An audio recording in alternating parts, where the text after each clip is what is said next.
You will hear a conversation about accommodation rules. First, you have some time to look at questions 1 to 3.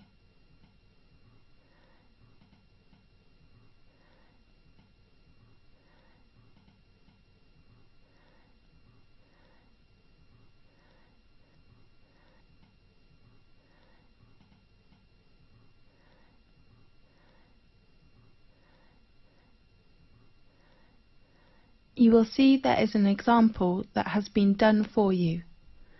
On this occasion only, the conversation relating to this will be played first. Good morning, everyone. I'm your accommodation advisor. Well, firstly, welcome to Thomas House, which is one of the most popular accommodations in our university. I will give you an introduction about the house and answer your questions. The name of the house is Thomas House, so Thomas House has been chosen. Now we shall begin. You should answer the questions as you listen, because you will not hear the recording a second time. Listen carefully and answer questions 1 to 3. Good morning, everyone. I'm your accommodation advisor. Well, firstly, welcome to Thomas House, which is one of the most popular accommodations in our university. I will give you an introduction about the house and answer your questions. As you know, the building was constructed in the middle of the 18th century and was used by the family of Thomas. That's, of course, how the house and university got its name. We repaired it and added some new and modern facilities last year. Excuse me, advisor? Yes? What kind of facilities are there in Thomas House? There are 3 floors. A front hall and a dining room are on the ground floor. Does the house have a garden? Of course. And a garage? No, we don't provide parking lot to students. Okay. A small gym with some new equipment is on the 2nd floor. Does it have a computer room? No, I mean a leisure room on the 2nd floor, and you can find a comfortable lounge with a big balcony on the same floor. How about bedroom and bathroom? They are both on the top. How many students are there in one flat? 4 to 6. I wonder if I have to share a bathroom with others.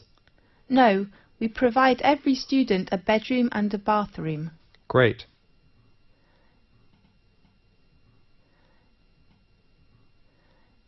Now, look at questions 4 to 10.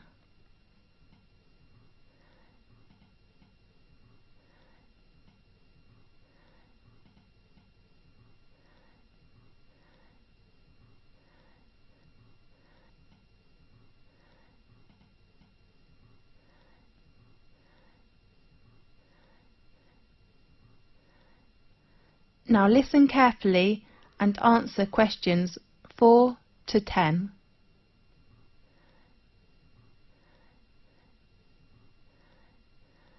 There are some rules in Thomas House. Firstly, smoking is not allowed in both your bedroom and the bathroom. Does the house have a smoking section? No, you can smoke on the balcony or outside the house. Advisor, is there a laundry in the house? Of course, laundry room is located on the right corner of the 2nd floor. Sure. But please do not use it after 11 o'clock. Is it free to us? In fact, you don't need to pay any bills which are included in your accommodation fee, but you have to pay laundry fee. How much? We offer 2 coin-operated washing machines. The large one is £2.50 and the small one is £1.60. If the lounge has a time restriction? Definitely. We ask all students to keep quiet and do not make noise after 11 o'clock. We know there is a backyard in the house. Yes. If we can park our car there? No, we do not allow parking in our yard. Okay. Could we invite some friends to hold a party in the garden or lounge? We only allow party on weekends. Fine. The last rule is to pay attention to the opening time of the front hall. The door is locked at 11 p.m.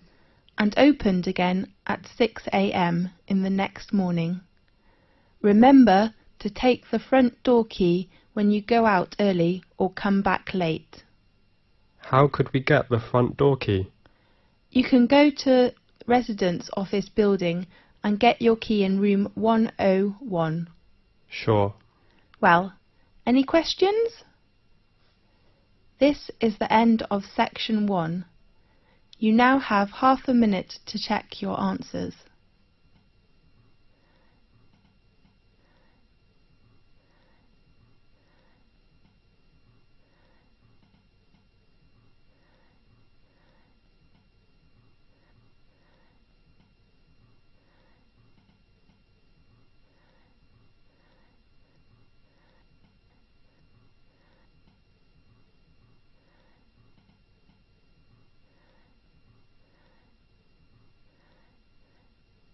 Now turn to section 2.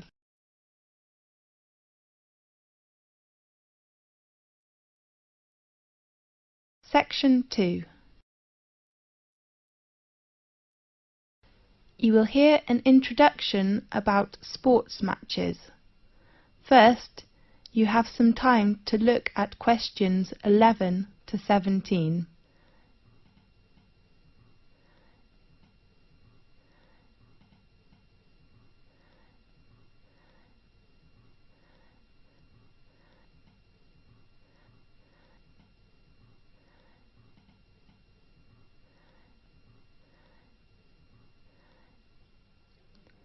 Now listen carefully and answer questions 11 to 17. Good morning, everyone. I'm Mary White, the Secretary of the Exciting Sports Club. Welcome to attend Match's arrangement meeting. I know you are looking forward to a great season. Now, I'd like to give you a short introduction to our arrangement in this season. This season, we still have 2 competitions. One is tennis and the other is soccer.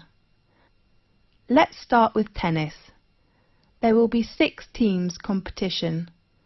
We hope the players' ages are between 16 and 22 years old. While the number of soccer teams is only 4 in this season, because we hope all players' ages are no more than 20 years old. Now, in this new season there are some changes. The first one is the venue. We will arrange all our matches for both the tennis and soccer competitions in Magic Park instead of Darry Park, which was used last year.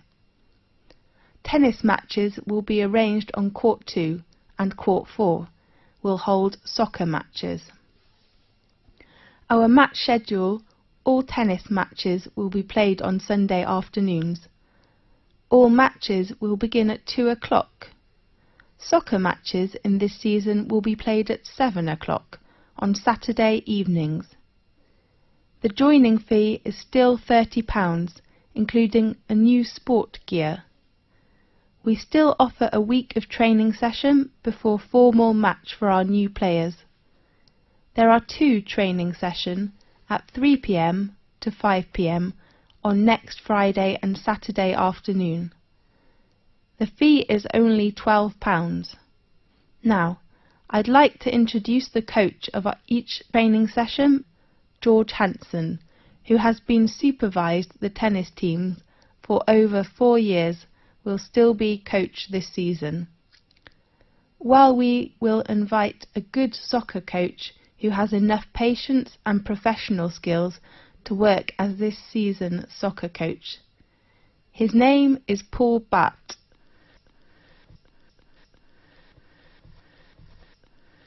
Now, look at questions 18 to 20.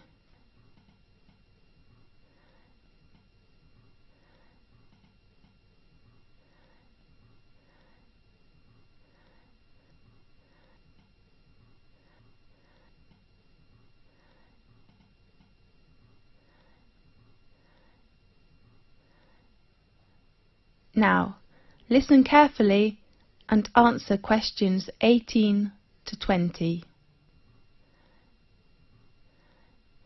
In addition, we offer some activities to thank all players. Please look at your brochure. There are some activities and their time arrangements. At the beginning, we hope to start the season with a barbecue dinner on next Saturday in Magic Park. I do really hope all players will go there to enjoy the dinner, and you may invite your relatives and friends. Of course they have to pay a little fee, with just £5. And then, after the final match in the season, we will vote this season's MVP, the most valuable player. The 2 players from tennis team and soccer team will gain an honour and a prize from our sports centre. This season we hope all players can send a confirm letter to us to ensure our match arrangement. So please write to us before the deadline. It is on Thursday, 18th of April. Our secretary, David Black, is in charge of collecting fees and your letters in this season. His room number is 214 and his phone is 332567. This is the end of section 2.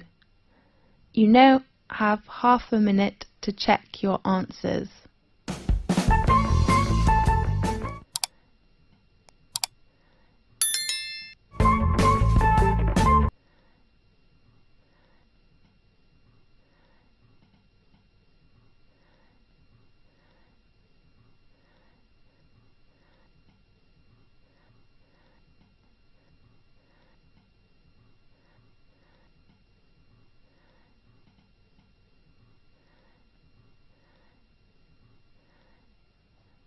Now turn to section 3.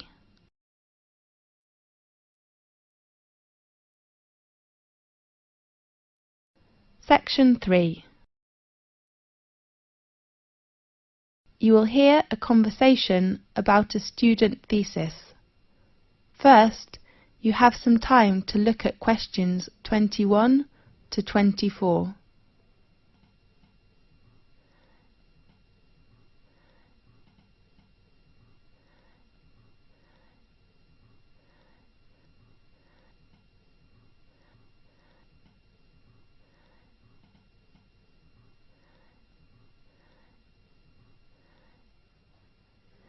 Now listen carefully and answer questions 21 to 24.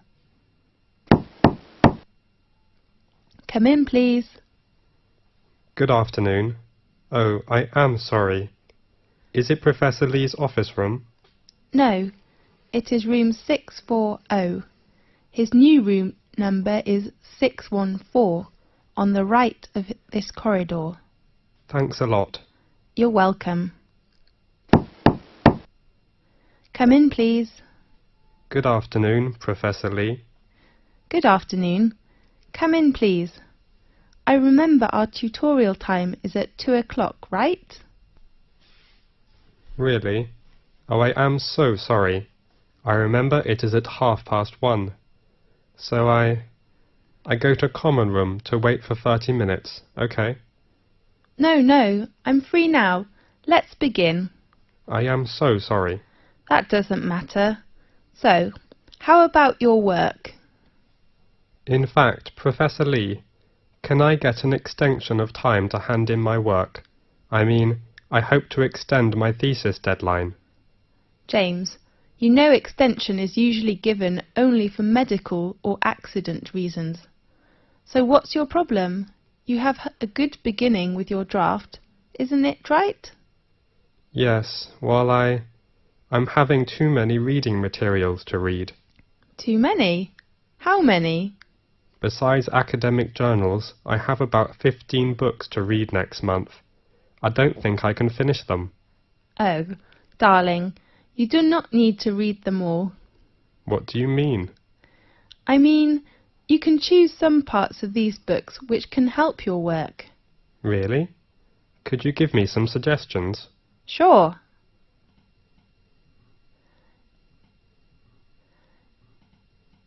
Now look at questions 25 to 30.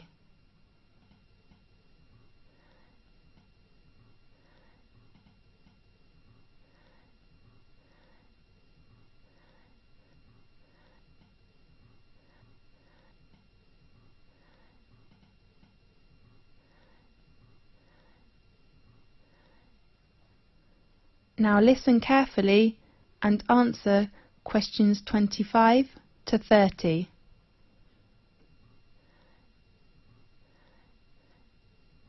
Do you bring your reference book list? Yes, I take it. Let's see. First, the book by Bayer. I think it is really worth reading. Read it all?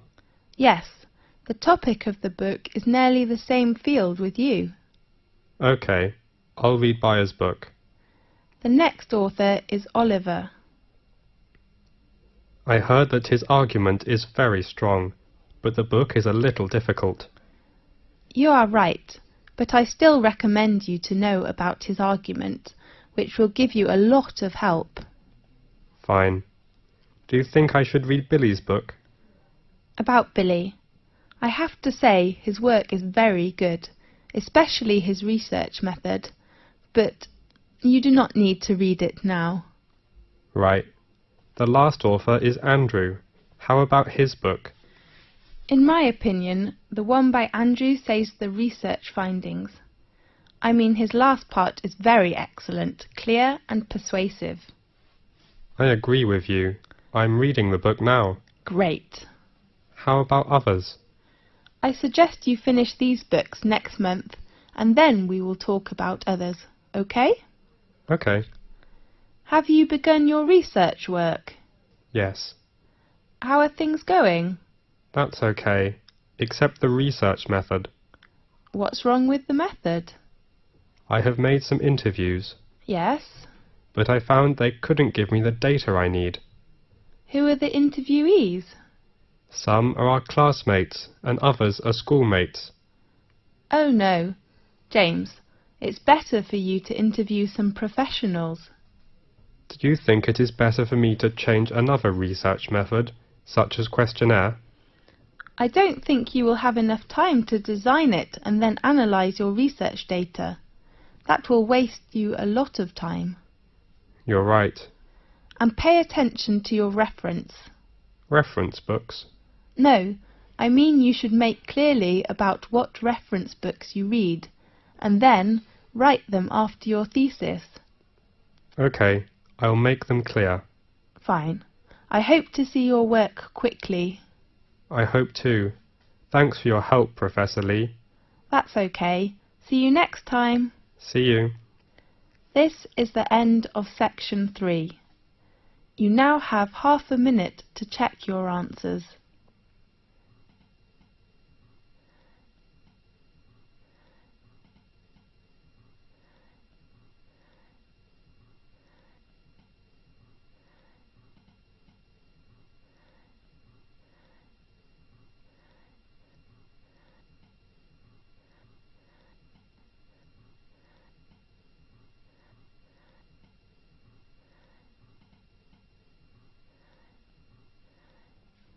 Now turn to section 4.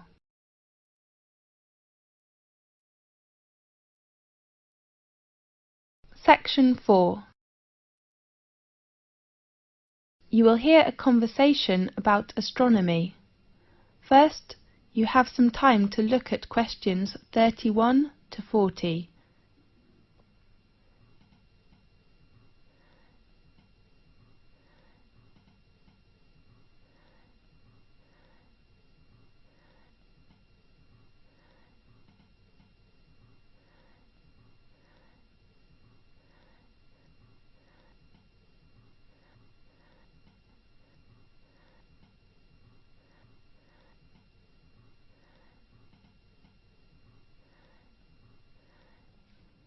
Now listen carefully and answer questions 31 to 40.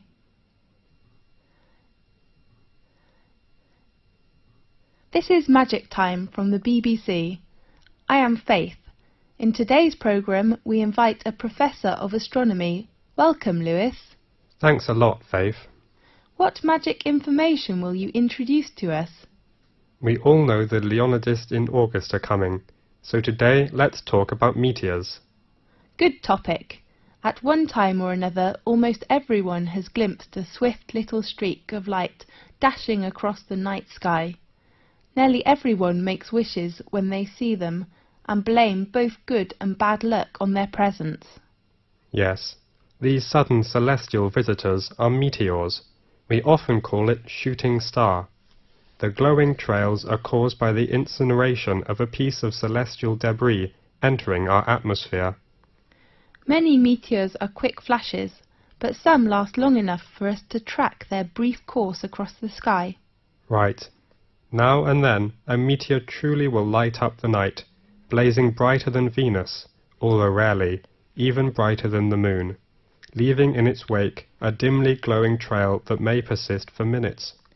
Lewis, can we see some meteors every night in 1 year? Yes. Under a dark sky, any observer can expect to see between 2 and 7 meteors each hour, any night of the year. These are sporadic meteors. Sporadic meteors? Yes. Their source bodies, meteorids, are part of the dusty background of the inner solar system. Several times during the year, Earth encounters swarms of small particles that greatly increase the number of meteors. The result is a meteor shower, during which observers may see dozens of meteors every hour. Concentrations of material within the swarms may produce better than average displays in some years, with rates of hundreds per hour, and were treated to a truly amazing display in which thousands of visible meteors can be seen for a brief period. The phenomenon is called meteor storms, which are more magnificent than meteor showers. Aha! That's wonderful! Definitely. The meteors that appear during a meteor shower seem to come from one point in the sky. This illusion is an effect of perspective, just as a roadway seems to converge in the distance. Usually, meteor showers get the name of the constellation from which the meteors appear to radiate. Such as during the Perseid shower in August, meteors seem to streak from a point in the constellation Perseus. When is the biggest meteor storm? According to records, in 1833, a storm of 60,000 meteors an hour shocked the world. 60,000? That's unbelievable! By the 1860s, scientists had known that many meteor showers were annual, including the normally placid Leonids, which produced the big storm, and that they were somehow related to comets. Really? Yes, but most of the meteors people have seen during one of the annual showers arise from fluffy particles not much larger than sand grains. As a particle enters Earth's atmosphere, it collides with gas atoms and molecules.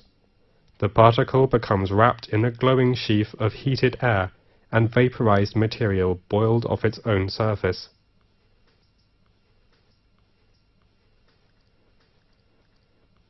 Whether meteor is very near to us when it appears? No. In fact, it is an illusion. However, even well-trained professionals can be fooled, such as airline pilots have swerved to avoid meteors that were actually 160 kilometers away. A meteor that appears brighter than any of the stars and planets is a fireball. Fireball? That's so interesting. Yeah. Most meteors are seen 80 to 120 kilometers above the ground. Sometimes someone will claim to see a fireball land on a hilltop, but in fact a real fireball first appears at a height of about 125 kilometers and loses its brightness while still at least 20 kilometers above the ground. Yes. What colours do meteors have? Usually, most meteors look white, but some also appear blue, green, yellow, orange, or even red. What will happen if a meteoroid gets to the surface of the Earth without being completely vaporized? It will be a meteorite. I heard meteorites were long ago thought to be cast down as gifts from angels. Yes, and others thought the gods were displaying their anger. Really? As late as the 17th century, many believed they fell from thunderstorms. They were nicknamed thunderstones. Many scientists didn't believe the accounts of people who claimed to have seen meteors, and some experts were skeptical that stones could fall from the clouds or the heaven. Yes. One of the most significant meteorite events in recent history destroyed hundreds of square miles of forest in Siberia on June the 30th, 1908. According to local witnesses, a ball of fire streaked through the sky and seemed to enter the atmosphere at an oblique angle. It exploded, sending out hot winds and loud noises, and shaking the ground enough to break windows in nearby villages. Small particles blown into the atmosphere lit the night sky for several days. So, nowadays, the prevailing theory holds that a meteor exploded just above the surface. Yes. Most impact craters and basins larger than the meteor crater are heavily worn away, or have been buried by rocks and dirt as the Earth's surface changed. At present, Chicxulub Basin, centered in Mexico's Yucatan Peninsula, is the largest one. The diameter of basin is around 300 kilometers. Rock samples obtained by drilling into the basin show that an asteroid struck the Earth there about 65 million years ago. Does that the same period with the dinosaurs disappeared? That's right.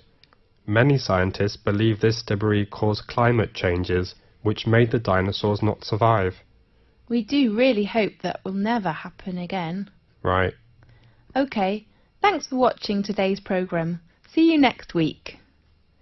This is the end of section 4. You now have half a minute to check your answers.